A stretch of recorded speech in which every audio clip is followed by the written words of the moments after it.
Venezuela கடற்கரையில் தடை செய்யப்பட்ட எண்ணெய் டேங்கரை கைப்பற்றியதாக அமெரிக்கா அறிவித்திருந்த நிலையில் இதற்கு கண்டனம் தெரிவிக்கப்பட்டுள்ளது. இதை எதிர்த்து வெனிசுலாவில் மக்களும் வெனிசுலா அதிபர் நிக்கோலஸ் மதுரோவின் ஆதரவாளர்களும் இணைந்து நடத்திய போராட்டத்தில் ட்ரம்புக்கு எதிராக கோஷங்கள் எழுப்பப்பட்டன.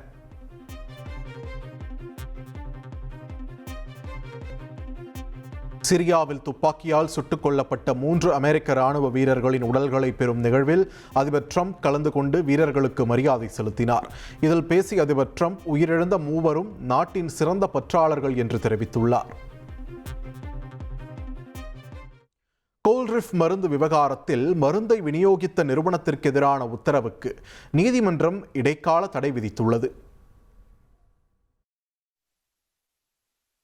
கோல்ரிஃப் இருமல் மருந்தை விநியோகம் செய்ததாக இந்திரா ஏஜென்சிஸ் நிறுவனத்தின் உரிமத்தை ரத்து செய்த தமிழக அரசின் உத்தரவுக்கு இடைக்கால தடை விதித்து சென்னை உயர்நீதிமன்றம் உத்தரவிட்டுள்ளது. மத்திய பிரதேசத்தில் கோல்ரிஃப் இருமல் மருந்து குடித்த 22 குழந்தைகள் உயிரிழந்ததை அடுத்து தமிழகம் முழுவதும் அந்த மருந்தை விற்பனை செய்த நிறுவனங்களுக்கு எதிராக நடவடிக்கை எடுக்கப்பட்டது. இதை எதிர்த்து இந்திரா ஏஜென்சிஸ் நிறுவனம் சார்பில் சென்னை உயர்நீதிமன்றத்தில் வழக்கு தொடரப்பட்டது. இந்த வழக்கு விசாரணைக்கு வந்தபோது குறிப்பிட்ட மருந்து நிறுவனத்திற்கும் தங்களுக்கும் எந்த தொடர்பும் இல்லை என்றும் கோல்ரிஃப் மருந்தை தாங்கள் உற்பத்தி செய்யவில்லை என்றும் மனுதாரர் தரப்பில் வாதிடப்பட்டது.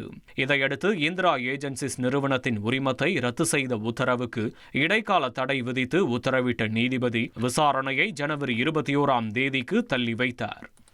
1,25,00,000 மனங்களை வென்ற தந்தி டிவி யூடியூப் சேனல். தவிர்க்க முடியாத தம்ப்நெயில்ஸ், கலக்கலான கான்டென்ட்ஸ். நீங்களும் இந்த குடும்பத்தில் இணைய இப்பவே சப்ஸ்கிரைப் பண்ணுங்க. அசுரபலம் கொண்ட எங்கள் டிஜிட்டல் கரங்களில் உங்கள் விளம்பரங்களை சேர்க்க வாட்ஸ்அப் பண்ணுங்க. 8939888378.